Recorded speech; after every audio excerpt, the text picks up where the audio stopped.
Assalamualaikum warahmatullahi wabarakatuh.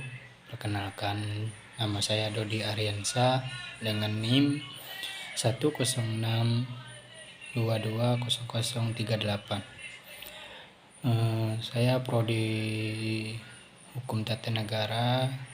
Saya akan menjelaskan sedikit tentang mata kuliah hukum pidana, yaitu tentang pengertian hukum pidana menurut 10 pakar hukum dan asas-asas hukum pidana.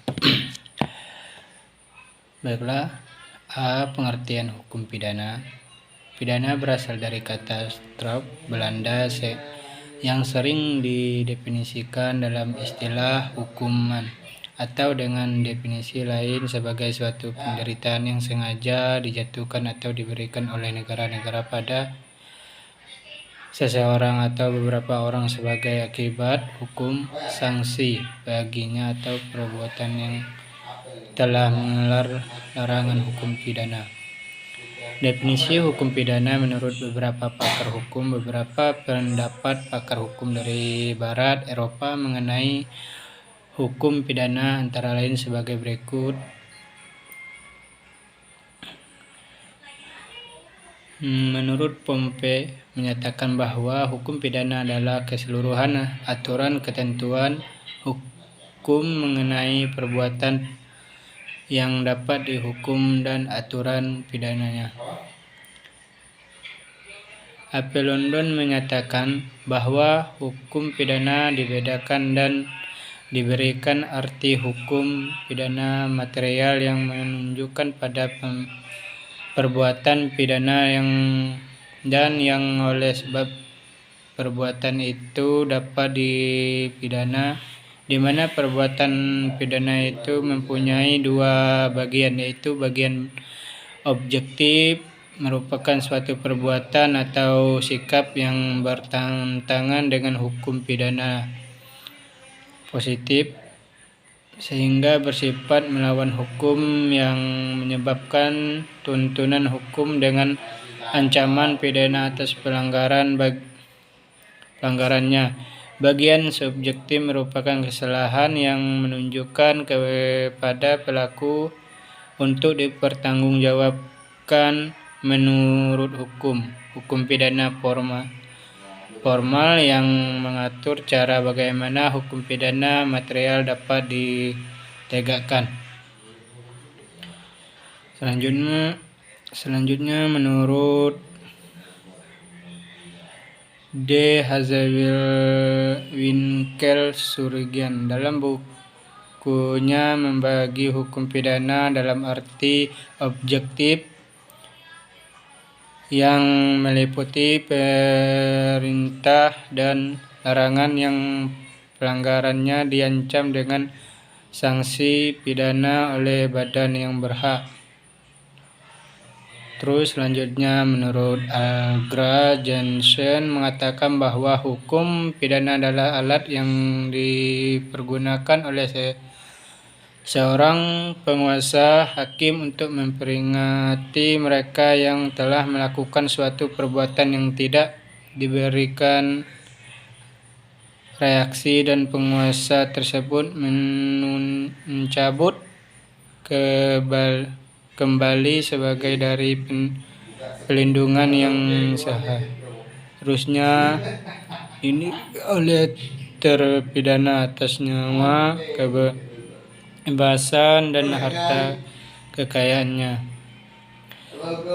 Menurut Pos menyatakan bahwa hukum pidana diberikan dalam arti bekerjanya sebagai peraturan hukum objektif yang dibagi menjadi satu hukum pidana material, yaitu peraturan tentang syarat-syarat bila mana, siapa dan bagaimana sesuatu dapat dipidana. 2. Hukum pidana formal, yaitu hukum acara pidana. Menurut Alga Jensen mengatakan bahwa hukum pidana adalah alat yang dipergunakan oleh seseorang penguasa hakim untuk memperingati mereka telah melakukan suatu perbuatan yang tidak dibenarkan. Selanjutnya, menurut Sachit Kartanegara mengatakan bahwa hukum pidana dapat dipandang dari beberapa sudut, yaitu satu, hukum pidana dalam arti objektif, yaitu sejumlah peraturan yang mengandung larangan-larangan atau keharusan terhadap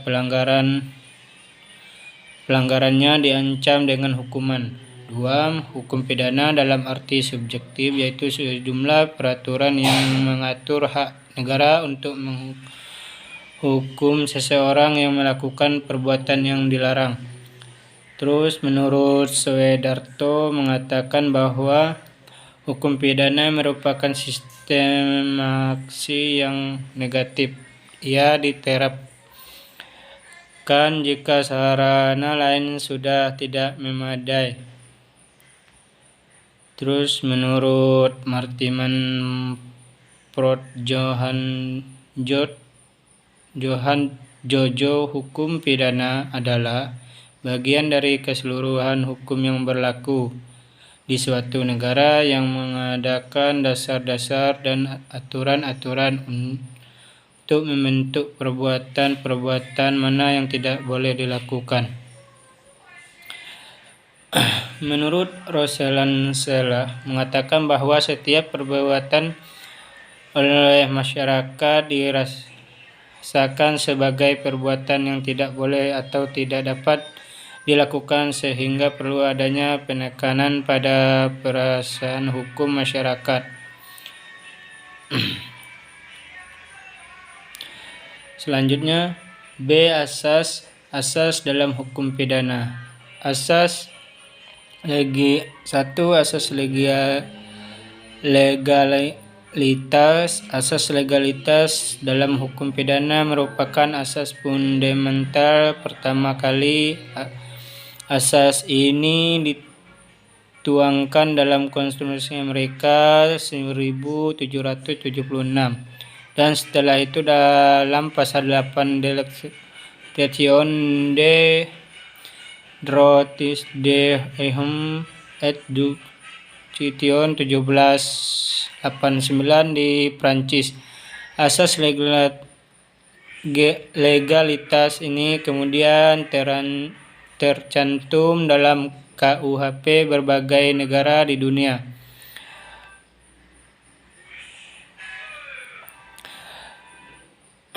Dua, asas tiada pidana tanpa kesalahan.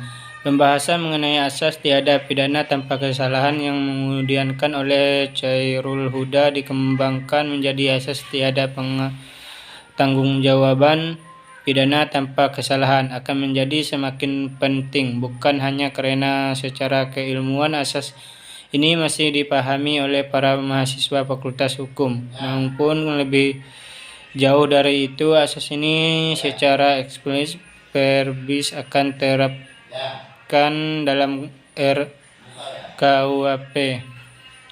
3. Asas tidak berlaku surut. Mengenai asas ketentuan pada pidana dalam undang-undang tidak boleh berlaku surut. Berlaku surut dikenal juga dengan istilah retroaktif. Asas ini merupakan asas undang-undang hukum pada umumnya dan juga merupakan asas hukum pidana sebagai mana terancam dalam pasal 1 ayat 1 KUHP. 4. Asas larangan menggunakan analog. Mengenai asas dilarang menggunakan analogi dalam menerapkan hukum pidana. Menggunakan analogi dalam hukum pidana berarti menganggap sesuatu sebagai termasuk dalam pengertian dari suatu istilah ketentuan undang-undang hukum pidana, karena sesuatu itu banyak sekali kemiripannya atau kesamaannya dengan istilah ketentuan tersebut. Mungkin cuman itu yang dapat saya jelaskan sedikit mengenai materi pengertian hukum pidana menurut pengertian hukum pidana menurut 10 pakar hukum dan asas-asas hukum pidana. Mungkin sekian dari saya. Wassalamualaikum warahmatullahi wabarakatuh.